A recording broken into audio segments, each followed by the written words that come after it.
All right. Welcome back to the Dorsey Healthy Living Show. I believe this is episode number 6, if I'm not mistaken. I had a few friends. I think it was all friends, the first 5 episodes, and now we finally got some blood, some family on here. I know, right? So, no, this is good. And honestly, like I was excited. I'm still excited to introduce him, but now I look kind of older than him because he's shaved. But yeah, this is my nephew, Stacy Davis, on my dad's side. So Stacy, welcome to the show. Good to I have you. appreciate you having me. Yeah. And for those who don't know me super well, he is older than me. Yes, I have a nephew and a niece too who are older than me. Right. So he's 25, I'm 24. So just by a year, so it's not too bad. Yeah. So, but welcome to the show, Stacy. Thanks for coming on. I appreciate it. No doubt. Yeah. So we're just going ahead and jump right into it. But first, for those of you watching on YouTube, I'd love it if you could hit the like button and subscribe button. That would be great. And those listening on a podcast, if you could leave a review, that would be awesome. 5 stars, obviously, we love it. But please don't leave a bad review. But yeah, that'd be great. So we'll just dive right in.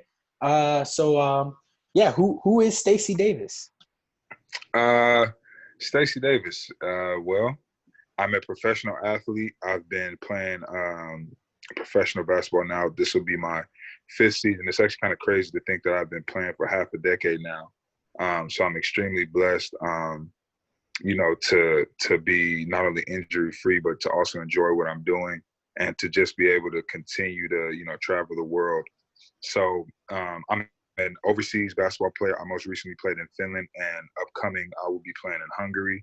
Okay. But outside of that, I went to Pepperdine University. I graduated in 2016, and I left there as the all-time leading scorer. But that record is actually, if they have a college basketball season, it will probably be broken this year by a young man by the name of Kobe Ross. Really, really good player. Okay. So, it was good. So, I mean, it was a great time. But I went there originally from San Diego, California, but I moved when I was about 10 to Phoenix, Arizona, and I basically have been living there ever since. So I went to Fairfax High School, and I did really well there. I think I'm still the all-time leader in scoring for a season and rebounding. He's legit, guys. I'm telling you. Yeah, just a little bit. I don't like to brag too much or talk about myself that much, but in respect for what we're doing now, I have to give them a little background information. 100%. I for one can't play basketball. I like to play pickup basketball, but I did hoop Stacy back in the day. But we still have to play. I will say that we still got to play. We do, and I got to get to Phoenix here soon before you leave. So, it's what it's I actually got word. I got word that I'll probably be leaving sooner than expected. I was supposed to leave beginning of September, but they're saying I'm gonna have to do a 2-week quarantine, so I gotta leave like middle of August now. Yeah, that's tough. Yeah, bro. So we'll see. You on the grind, bro. You playing basketball professionally? Yeah, I know, man. I know. That's what's up. Well, good, bro. We're and for those who don't know, I just got a haircut. I just got back from the barbershop, so I'm looking clean. Hey. He's looking clean. So I probably should have done that instead of shaving all of this off, honestly. No, you're all right. Crazy. You're right. Honestly, you look real young, but the first time ever. Yeah, no, for sure. So we'll go jump right into the questions, the fun questions for those who've been listening. We got a couple on the table. Hopefully we'll be able to get to both of them. We always have. But first question is, what would be the name of your debut album and why? The name of my debut album and why? If I had to pick the name of a debut album, I would probably call it something along the lines of it would be tough. I had a couple answers, but I'd probably say like Summertimes with Stace or Immaculate Conception. I just, I like those names because Summertimes with Stace, I was actually thinking of naming that after something. So I like that, and it just kind of goes together, it flows together. But Immaculate Conception, I just think that's like very drawing. People will be like, oh my goodness, that's something to pick up. And then you also got to have your cover art and all that stuff. So when I think about these questions, bro, it's really interesting because I'm like, I can only imagine like the creative process that goes into this, where you literally have like a blank canvas, and it's just like, all right, what do we want to call this? How do we want to structure the art? How do we want to do this, that, and the third? That would be an incredible process to be in on. But I'd probably go with Immaculate Conception or Summertimes with Stace. That's what's up. I like both of them. Those are. I appreciate it. I would buy. I put a lot of. the album. You know what? I would hope you will buy it because you're my family. That's fair. I would already buy it, but I would buy it due to the name also. Yeah. Okay, for sure.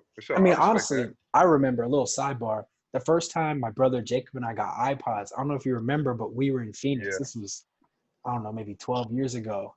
And my sister, your mom, bought us iPod Nanos, for those who remember. Some people are going to be too young to remember. We got iPod Nanos. They don't know what that is. And you helped me put a whole bunch of songs on there via LimeWire. Yo, shout out to LimeWire. Yo, me and my sister used to be on LimeWire crazy. Yeah. LimeWire, everything, all of that. We didn't do Napster. We was strictly LimeWire. So shouts out to LimeWire. And I remember, LimeWire put a whole bunch of viruses on our old computer. It was horrible. Man. But it was free music. So I was like, I'm not. Yeah. Hey, look, listen, you had to give something to get something. Right. That's all right. it was. And the integrity of the computer was compromised so that I could listen to music. But at the time, we're probably like 12, 13. We didn't care about all that. Right. I wasn't caring about if my computer was going to blow up. Exactly. I'm trying to get the new Soulja Boy. Hey, I hear you. You know what I'm saying? Hey, hopped up out the bed. Hey, no. That's a fact. That's a fact. My debut album, and this one is definitely not as serious as Immaculate Conception or Summertimes with Stace. Mine would be Surprise, It's Me. That'd be the name. Surprise, I like that. It's Me. Because nobody's expecting me to come out with an album. So if I do, I'm going to drop Hot Fire. It's going to be on fire in my hand. Well, not see. I guess it's all digital now. But Yo, how many tracks would you have on your debut album? 12 tracks, bro. 12? All right. That means you got to have a solid 12. I'm telling you. But I'm not a rapper, so. Only in your off time, maybe. Right, exactly. From 11 p.m. to 12 a.m., that's when I practice my rapping. Exactly. Every other time, I'm working on everything else. So. That's a fact. But on to question number 2, and this one's a little more fun, a little more serious, but if you were to trade places with someone else for 1 month, living or dead, famous or not, fictional or real, who would you choose and why? I personally would want to trade. Can I get multiple answers? Yeah. And it could be like trade lives too, not just like their place and whatever they do. Okay, so I would say I would trade lives with LeBron James, 1.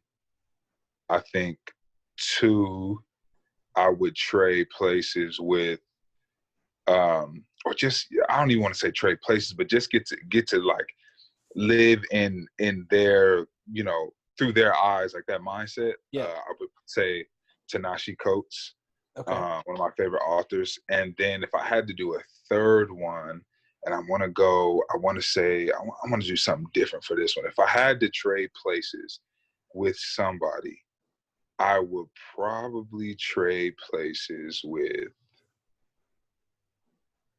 Serena Williams. I like that answer. Yeah. I like that answer. I would probably trade places with Serena Williams. That'd be dope. Yeah, I just, she's one of the best athletes of all time. And so I already said Bron, who's also one of the best athletes of all time. And then I did Ta-Nehisi Coates, who's one of my favorite authors. But I think it would be interesting to see the perspective of women in sports if I was still able to have, the mindset of a man, and then being able to trade places with Serena Williams and just seeing it from her perspective of how, how they're portrayed, what people think about the sport, and then just like being her having to compete at a high level whilst also hearing the scrutiny, whilst also thinking, you're one of the greatest athletes, man or woman, of all time. Yep. I think that'd be pretty interesting. I think, and she's a mother. She's, you know what I mean? Like, it would just be a very, very, I think that would be a very interesting and like enlightening experience. Oh yeah, no doubt. You know what I mean? No doubt about it. For me, you actually stole mine. Really? Yeah, mine's definitely LeBron James. That's a fact. Who wouldn't want to be Bron? Yeah, it's not even for like my reason's probably similar to many others, but it's not necessarily for like the fame and the fortune. Right. I want to just go dunk on people, bro. I've never dunked a basketball on a regulation hoop in my life. So I'm out here to play one basketball game and just bully people. You remember that dunk against Jonas Valanciunas, bro? Where he jumped from the 3-point line? I want to do some stuff like that. That's what you're trying to do. That's what I want to do. I mean, what if you trade places with him, but you maintain your athleticism? No, see, this is why I say you can also trade lives, because I want everything. You want all that. You need all of that. Yes, so I can go on the court and bully people on the court. I feel you. This man scores. He scores at will.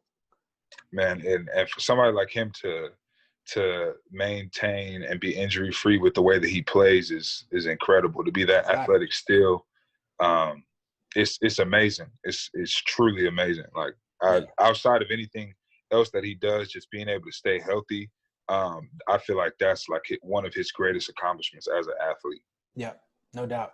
And then my other one, which I actually just thought of right now because I'm a huge Marvel fan, would be I would love to be Tony Stark. And be Iron Man, fly around in those suits, bro. That's a fact. Hey, also sidebar, can I just say Batman's got to be the worst superhero of all time. Factual. Yo, Batman's the only superhero. If he got locked up in jail, he can't get his way out. Nope. He got to wait till the trial comes and just hopes that he can make bail or something. Bro, do you think Captain America would be able to get out of jail if he didn't have his shield? Yeah, he has super strength. I mean, is it like super strength? Like he could pull bars apart? It's more super strength than Batman. I mean, Batman doesn't really have super strength. So. Man, Batman's only superpower is his pockets. That's it. You're right. You know what I'm saying? That's fair. You're right. I'll give you that one. I mean, I can agree. Batman goes down as the worst superhero in superheroes. Yeah, he's even worse than Flash. And all Flash can do is run fast. Right. But at least Flash has that. He could get out of, cops try to lock him up. He gone. Yeah, he's out of there. Right. So, no, that's a fact. I'll agree with that. Mm-hmm. So. All right. Well, we're going to just go ahead and get down to it. The nitty gritty, the main event, the reason why you're here, why I'm here. Yes, sir. I'm really excited to have you share all of what we're about to talk about. 100%. I don't know anybody playing basketball professionally except for you, and I'm related to you, so it's pretty dope. But yeah, this would be good. Yeah, go ahead and tell us what it's like playing basketball professionally overseas, bro. I know you touched on it, but adjusting to new life living overseas, what your training regimen is like, because I know obviously playing basketball, you got to stay in shape. More shape than me, so. It's good, man. I've been very blessed to be able to travel the world and be able to see and experience different cultures. I think so far I've been to China, Ukraine, France, the Philippines, Mexico, Slovakia, Finland, and now I'll be in Hungary. So, and every country has been different. But it's really good, man. It's a very eye-opening experience. It just kind of gets to show you what life is like outside of your own bubble of whether that's your town, whether that's your state, or whether it's just your country. Just being able to get outside of that and then being able to take that perspective and look at how things are transpiring within your country. So for instance, like in Finland, the way that their maternal leave is incredible. You know what I mean? Like they really, really take care of the women when they have children.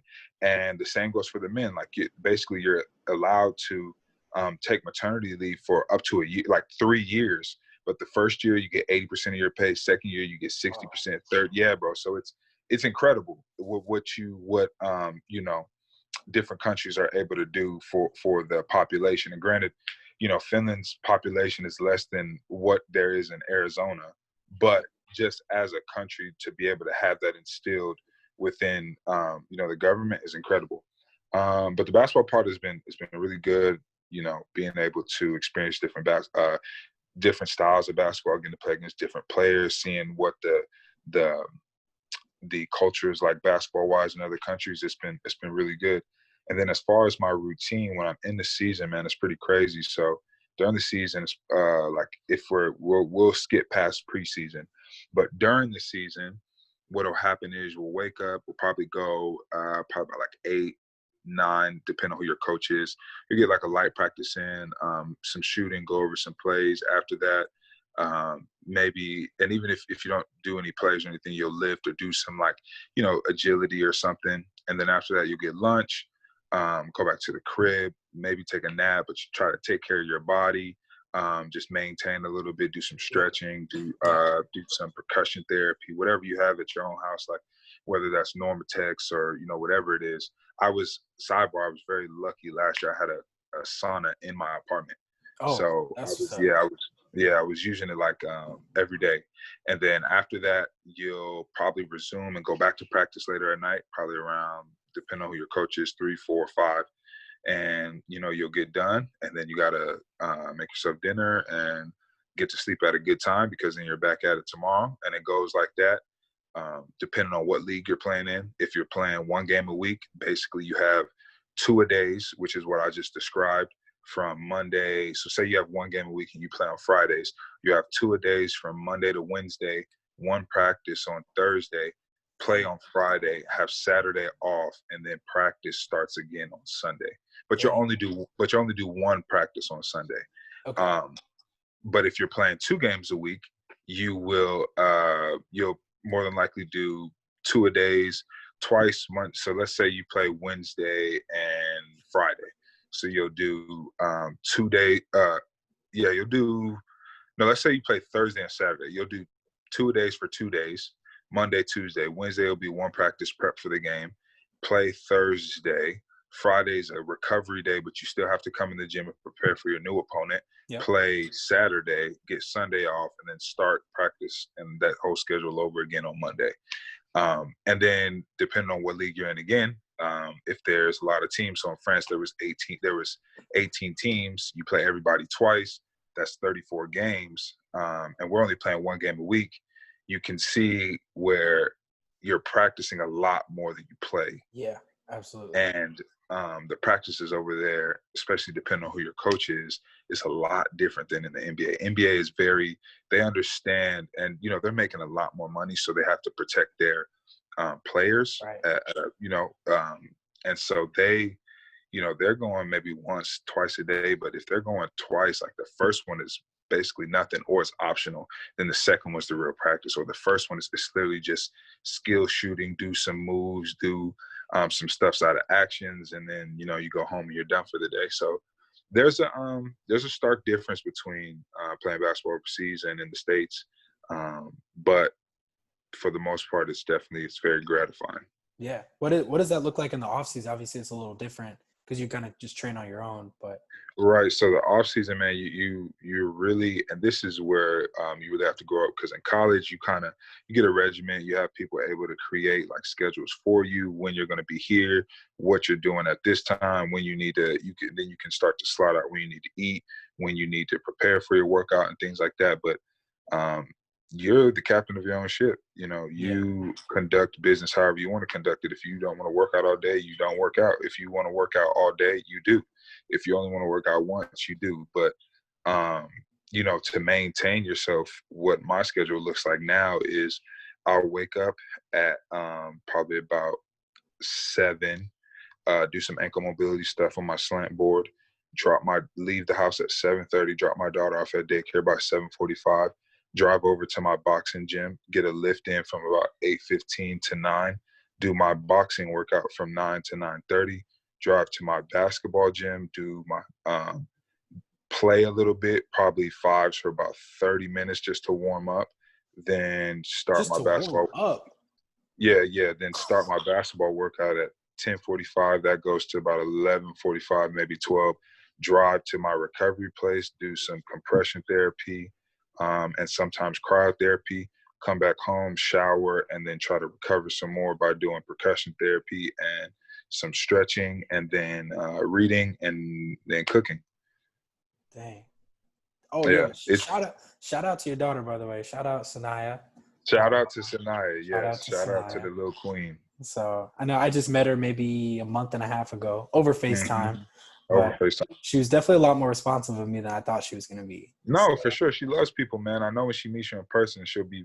You just have to be ready. She's going to be asking you to play a lot. I'll Oh, tell you that that. is cool with me. I am That's okay all right. with that. I We am will cool with see. that. That's But yeah, so that's kind of what my schedule is like now. And even so, let's say 2 summers ago, or yeah, about 2 or 3 summers ago, I was before everything where all the gyms were shut down. Waking up at 6, I go to do pool work from 6:15 to 7, lift from 7 to 8, drive to the gym, do my basketball workout from like 8 to 9:30, then chill from about 9:30 to 11, eat from 11 to 12, then go play from 12 to 2, and then come back home and shower and decompress, try to do some more therapy, and then start cooking. And yeah. wow. Yeah, that's a lot. I kind of, Yeah, I man, it admire you guys for that because that's tough takes a lot of dedication, I'll tell you that. for sure, for sure. Well, you said you cook at the end of the day, which actually Hmm. is a great segue into question number 2, the main event, the nitty gritty. Right. And I know you've been cooking for Felicia a lot. Felicia's my Hmm. sister, his mom. Cooking for the fam a lot. I know you like to make a lot of, nice, healthy, Yeah. yummy, delicious, all the superlative words kind of food. So Right. tell us how you like to eat, man. What kind of stuff do you indulge in? I know you're pretty mindful of that. So Yeah, man. I'm a pretty mindful eater. I got a certification in sports nutrition, so I know you know a little bit in terms of um, just like what components need to be involved in a meal, and how to make it a full meal. Just making sure that we're hitting all those marks. But for me, man, I'm not too restrictive. I just, for the most part, I don't eat pork. I try not to. Maybe I'll have like bacon on top of something like mhm. every couple months. But for the most part, I don't eat pork. I don't eat past 11. But other than that, man, I'm open to eating mostly anything. I'll try anything once. When I was in China, I tried, I forgot what it was, but it was off of a street cart, and it Okay. wasn't something that they were serving in a restaurant. Ate it, didn't really taste good, but hey, it was an Yeah. experience. So yeah, I'm a very firm believer in, you can have those things that you like, especially in regards, because there's maybe a couple years ago, I know when what the health came out, Yep. there was a very powerful vegan movement going on, and I was vegetarian myself for a couple months prior to that. But I'm a very big advocate on just, and I know you're vegan too, Yep. so I'm me personally, I'm a very big advocate on saying, for people that don't want to be vegan, there's ways to still maintain that lifestyle and still be healthy. So for Absolutely. instance, like if you're going to eat meat, try to buy your meat at the store, and just understanding that like, depending on the size of your family and who you're with, certain packages of meat can last you through the week. You know Right. what I mean? It just depends on how you add them to your meals and incorporate them into lunches and dinners. But for the most part, man, if I eat beef, I make sure it's always grass fed. Chicken is always, open range. Yep. Um, what else? Every time if I get seafood, um, fresh. No, I don't eat like farm raised shrimp Yep. or farm raised salmon or anything like that. It has to be fresh fish. So Okay. that's kind of where I'm at with it. I'm open to a lot of things. I just try to incorporate whatever I'm feeling. Yeah, definitely. And I think that's kind of what that's all about, right? You don't have to be restrictive when it comes to your eating, but just be mindful of what it is you're putting in your body. Obviously, you don't want to eat Right. all the unhealthy, junky stuff, 7 days a week. Right. But, indulging in that kind of stuff if you want is not going to kill you. Just realize what it is you're putting in your body and when and how often. 100%. So I Yep. like that. That mindfulness is a good word. I know that's tough for some people, but it comes with practice. I mean, I know for me a few years ago, that was something that was super tough. And I know Right. it probably starts as super tough for everybody because that's just kind of the society that we live in. But with practice, obviously, that gets a lot easier. Obviously, your case is a little different. You're a professional athlete, so it comes with the territory. But I'm sure Yeah. you'd be that way anyway. So, granted, Yeah. you've It's grown up with yeah. it. There's So it's definitely been. I've as you know, I've did a whole 180 on the way my body looks and just how my body performs. Like, I used to be a very, very, very, very, very large kid, and I'm still a big guy, but everyone that knows where I was at and where I'm at now just sees the transformation and understands, like, it's a marathon, it's not a sprint. So I wasn't privy to any of the knowledge that I have now till about maybe I really started taking my health seriously, maybe like my junior year in college. And then even then, I learned so much more on once I turned a professional, because I just had so much downtime to research stuff that from my rookie year until now, I've just amassed so much knowledge in regards to food, cooking, and, plants, animals, all these types of things. That it's a marathon, not a sprint. You can't expect to, for those that are maybe a little insecure or don't want to put themselves out there to retain this information, or think that, like, oh, I can figure this out and learn this very quick, and then I'll see results insanely fast. It doesn't work like that, especially with your health. It's very much so like a lifestyle, and it's something that you just have to commit to continuously learning about. There's always going to be, because the science, there's more science that's happening in regards to food, because as you know, the food pyramid from 40 years ago is just, it's not at all what it, like, based on the science that we have now, it's not at all what you should be consuming. Those proportions is what I mean. So trends are always going to, trends, and the science is always going to be, it's going to be let me say this, science is always going to be behind trends, but that's why you have to be willing to learn on this journey, because there's always going to be more science as in regards to food that can change your perspective on certain things, whether that's being vegan, whether that's being vegetarian, whether that's being pescatarian, whether that's being paleo, whatever it is, any of those things, the science will always be lacking behind the trends, but being mindful and being open and receptive to changes in what's going on is what's gonna take you places in regards to how your body feels and looks throughout the long haul of your life. Yeah, 100%. I couldn't agree more with that. That's well put. I honestly couldn't have said better. Granted, he's the one with the certification, not me. So you're working on it. You're working I'm on working it. on it. I'm working on it. So you're working on it, it's brother. coming. But yeah, Stace. Yeah, thanks for coming on today. This was great. Of course. Honestly, just Yeah, I love diving this. in. So it was great having you on. Diving into your life as it is professional basketball, and your mindfulness for eating, and just overall lifestyle as you live it and will continue to live it. So not worried about you getting fat after basketball. No, not anytime soon. I'll tell you that. Yeah. So, but yeah, hey, for Stacy, I'm Jeremy. You're listening or watching to the Dorsey Healthy Living Show, and we'll see you next time. Peace.